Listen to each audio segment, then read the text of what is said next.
Nice.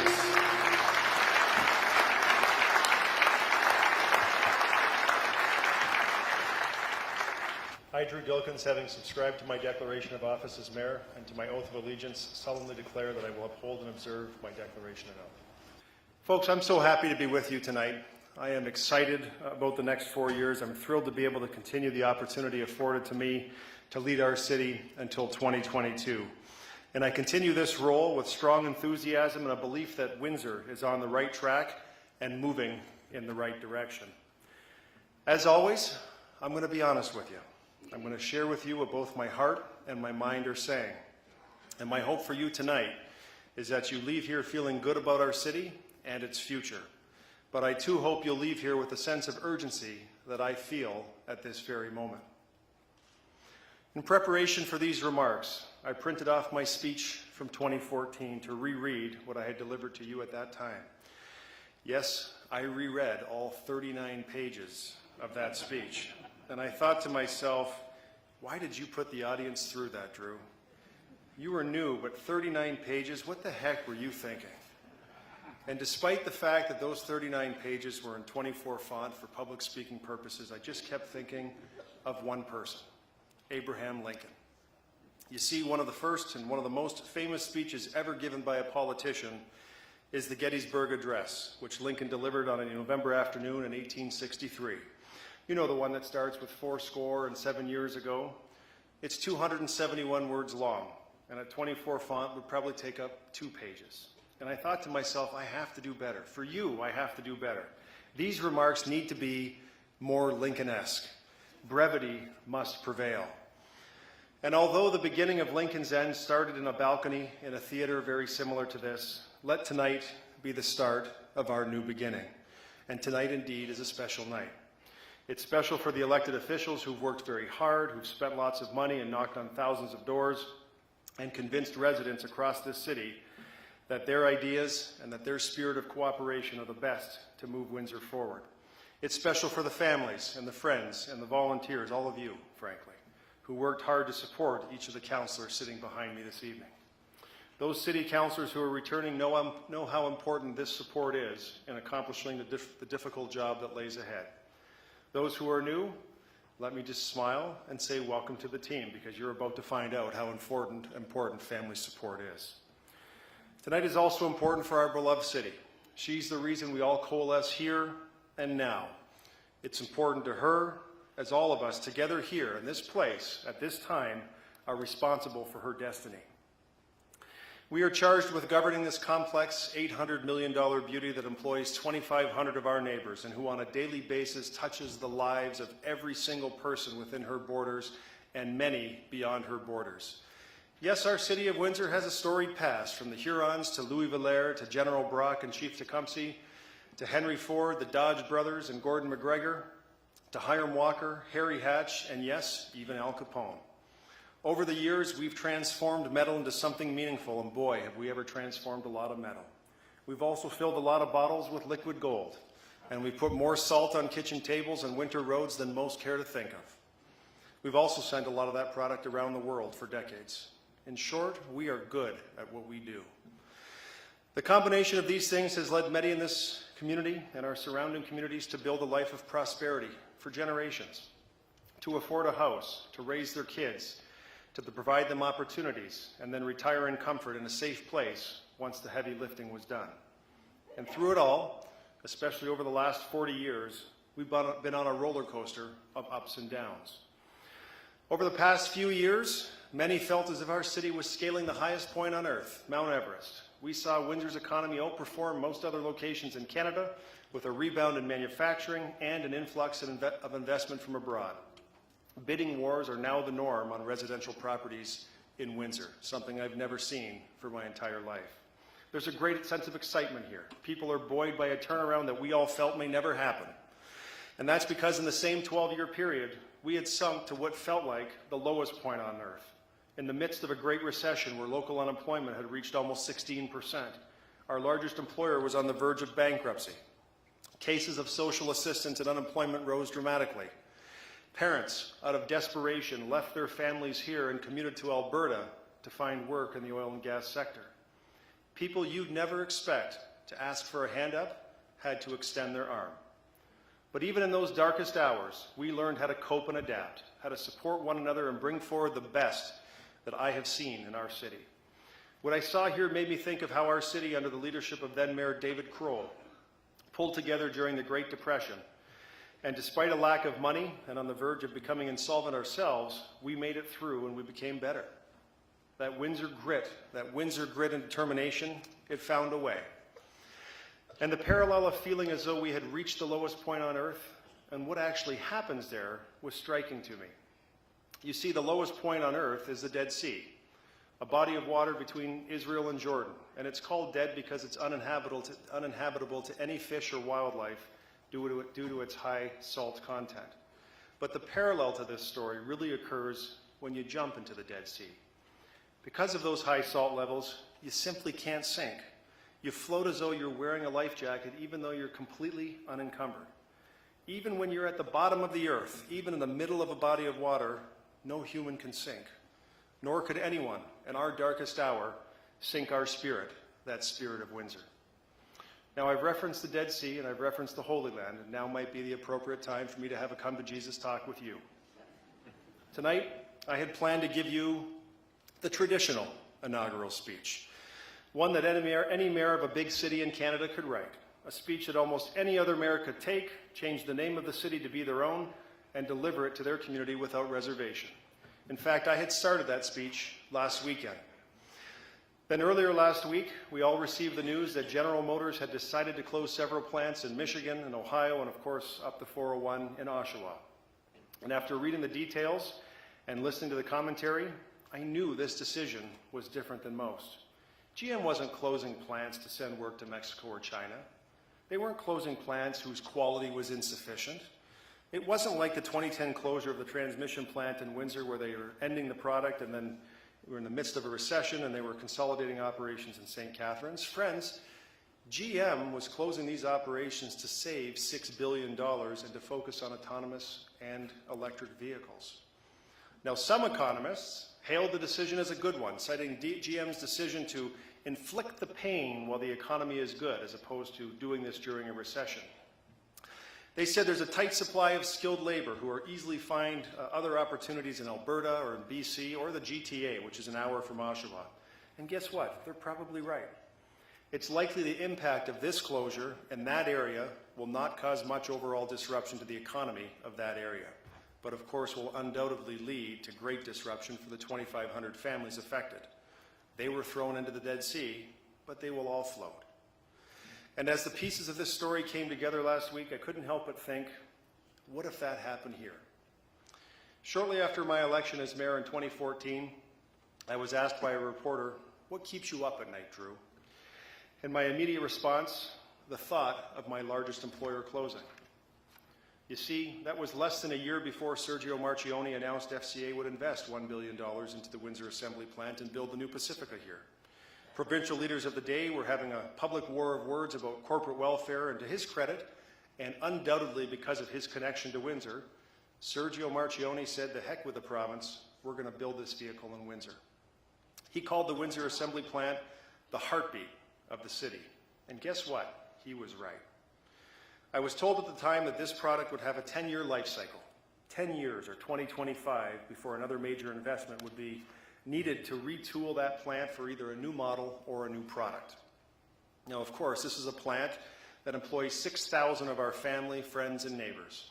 And with the estimated 9-to-1 spinoff for every job in the plant, well, all of you can do the math and appreciate the impact of this employer, the heartbeat of our city. Ladies and gentlemen, I have a vivid recollection in my memory that I need to share with you this evening. In 1979, I was a 7-year-old kid. We lived in a decent middle-class house on St. Patrick's Drive in South Windsor. Life seemed easy. I wanted for nothing and felt like I had everything. I can recall very few details of what happened in my life that year. I do remember 1979 was the year when I learned Roman numerals with Miss McEwen, my second grade teacher at Bellwood School. But beyond that, I have only one other specific memory that I can recall. I remember walking out of my bedroom down the hallway where I joined my family who were standing nervously in the kitchen. My parents and two older brothers huddled around the 16-inch black and white TV we got from S&M by collecting stamps from N&D. You see, my dad worked for Chrysler Canada as a pipe fitter, and times weren't good with Chrysler. They were on the verge of bankruptcy, and we all waited with deep trepidation for the news from Lee Iacocca on whether he had been able to secure government funding from then-President Jimmy Carter. Without such funding, Chrysler would surely close, and my dad would be without a job. And you know what happened. The money came through, Chrysler was saved, and business went on. My parents exuded a sign of release, almost euphoric, the likes of which I hadn't seen before, the magnitude of which I didn't fully comprehend until I became a parent myself, and the weight of which I never felt until you graciously elected me as mayor. And I know, like you know, that if today our largest employer needed to pivot production to deal with a recession, or a change in corporate focus, or a change in consumer demand, or to meet shareholder expectations, and that change involved closing the Windsor operation, we would all be in trouble, the likes of which we haven't seen here since 1929. The days of relying on federal and provincial government intervention to save these jobs like they did in 1979 and again in 2009, those days are fast disappearing. And we need to be ready for a day when this scenario can happen here. Now, I know that this is an uncomfortable conversation for many to have, and I know that many think that that could never happen here, because guess what? Times are good in the city of Windsor today. But we must think about it, we must talk about it, and we must plan and prepare for this possibility. Our geography doesn't afford us the flexibility found between Oshawa and Toronto. For most workers in our plant, the border is an employment barrier, and the next real major market, of course, as you know, is an hour and a half to 2 hours away. Our size of our city, the size of our city doesn't give us the flexibility to transfer the skills of that many displaced workers to other local employers. In short, ladies and gentlemen, there would be a vast hollowing out of Windsor if our largest employer closed today. People would have to leave the community to find gainful employment and sustain the life they've been accustomed to living. Now, I want to be crystal clear on the next point, and that is I don't want any of you leaving here today thinking that FCA has given any indication, any signal, any message that our local operation is in jeopardy. They have not. We are proud of this facility, and we will continue to do everything we can to help our largest employer be successful. We appreciate the trust they place in Windsorites to build a great product, and a great product they build. But ladies and gentlemen, we need to start planning as if we've just been given notice that 2025 is the year that this plant will close. We need to operate with a sense of urgency to reshape and remold our local economy. We need to triple our efforts on the economic development front to fast-track the diversification of our economy. We need the shock-absorbing effects provided by diversification in the event of a major change in Windsor. And of course, we also want to create opportunities for our young people to stay and enjoy the Windsor lifestyle that everyone here understands and appreciates. Now, we will have to let that proverbial cat out of the bag and share our great story with people across this land and around the world. And we have had some tremendous success in the past 4 years with places like and businesses like Kouth and APEG, AAR at the airport, and of course, all of you are aware of Quicken Loans coming to downtown Windsor in just a few months' time. We are getting our message out, but we simply have to put more resources into this effort to be successful. Now let's just do the math. Let's do the math. Over this past term, we've announced with those employers about 600 jobs. But we're trying to buffer 6,000 direct jobs in the plant of our largest employer. And don't forget the 9-to-1 spinoff that experts believe occurs from each job created by an OEM. That formula leads us to 60,000 jobs that we're trying to replace. If you divide 60,000 by 600, it will take us 100 years at our current pace to replace the value of those positions. Even if you dispute what the experts say and cut that number in half, we're talking about 30,000 jobs. We need 50 years to buffer that. Even if you dispute that and you want to cut it in a quarter, we're down to 25 years. And if anyone in this audience is a doubting Thomas, and you just want to look at the 6,000 jobs, the direct jobs, and divide by 600, we still need 10 years to replace those jobs in question. Now, ladies and gentlemen, I have breaking news for you from the podium tonight. I will not be your mayor 10 years from now. But if history in our city, dating back to the 1930s, is predictive of future decisions, one of the people sitting behind me tonight will be. And God help the mayor and council that are faced with the prospect that I've described for you. My commitment to you tonight is simple. I will do everything within my power to ensure that no mayor and no city council has to face this prospect. I will lead this city council to get us to the place we need to be as a city so that families need not contemplate where to move to find employment. You know, our former city engineer, Mario Sonego, said it best. He was given the Herculean task of completing a number of major projects by a seemingly impossible deadline during the Great Recession. And he said he'd get it all done or he'd die trying. And to his credit, he got it all done. And I think by working together, we can get it all done too. Now, we won't be able to get this done without the help and support of some strong partners. And first, we are going to need the support from our regional partners in Essex County and the new warden of Essex County when that person is selected. Over the past 4 years, we've started the bones of a regional transit system by adding service to LaSalle, and we'll start delivering policing to Amherstburg in 29 days' time. And you and I both know, we both know that we will only prosper as a region when we really start working together that way. There is much more that can be done that would free up valuable resources that could in turn be directed to priorities like economic development without our adjacent neighbors losing their unique community characteristics. And we will need to work together to get there, and we will. We have great partners in the University of Windsor and St. Clair College, and we are very fortunate to have both institutions in our city, and I consider them both very important players in our ability to deliver on this commitment to you. President Patty France of the college, thank you, Patty. She's here tonight for your continued collaboration and your reasonable approach to problem solving. I look forward to doing many more great things together with you. And interim President Douglas Neal at the University of Windsor. Douglas is also here tonight. Thank you very much for being here. He has been a very strong advocate for partnership with the city, and I certainly look forward to continuing our strong relationships moving forward as well. Both organizations have invested heavily in our downtown, and those investments are starting to make a real difference. Douglas, Patty, thank you very much for being here this evening.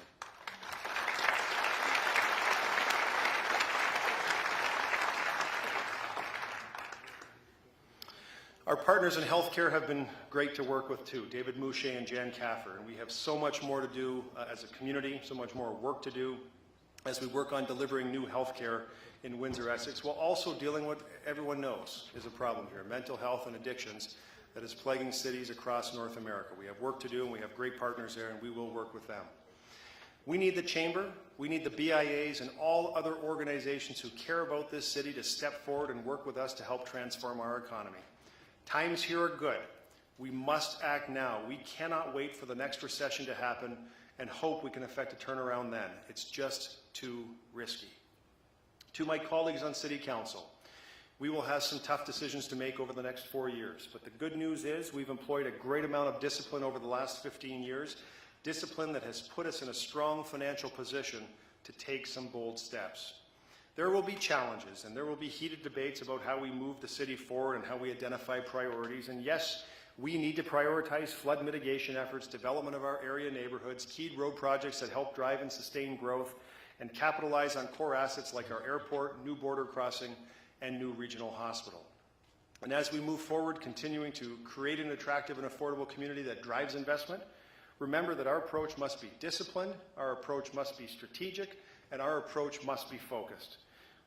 We must find the balance among interests that is essential to operating a healthy city. And ladies and gentlemen, the health of our city is precisely what's at stake right now. But the one thing I know about this community, the one thing I knew before, but I've certainly learned even more intimately as mayor, is that we are resilient.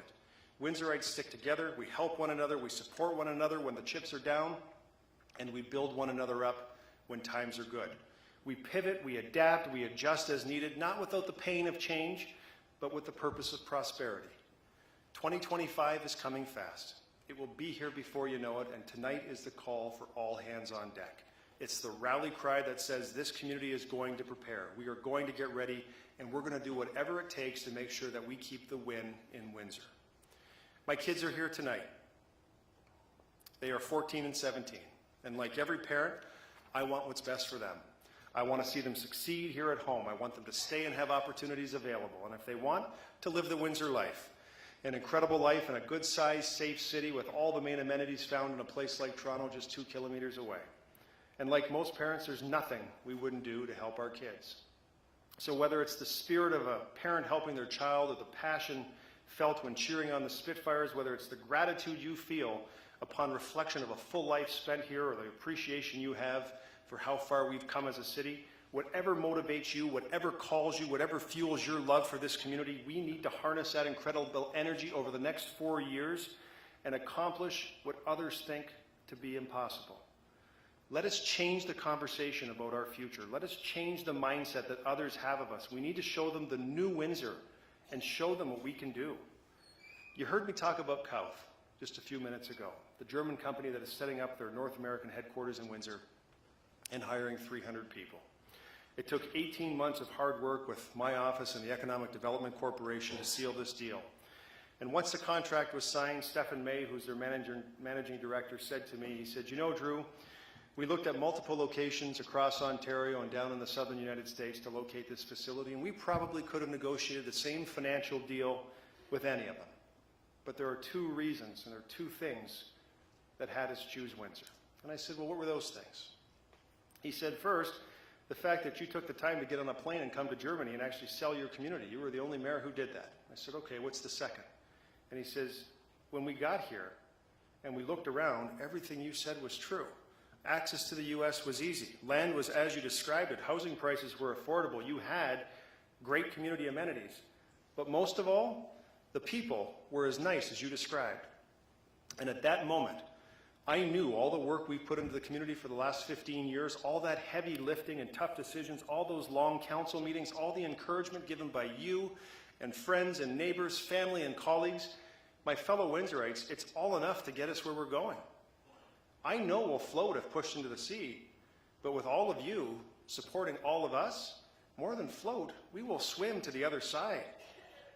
So as we take leave from the stage, I hope tonight, as you're laying in bed contemplating the day that went by, you feel the sense of urgency we all should feel.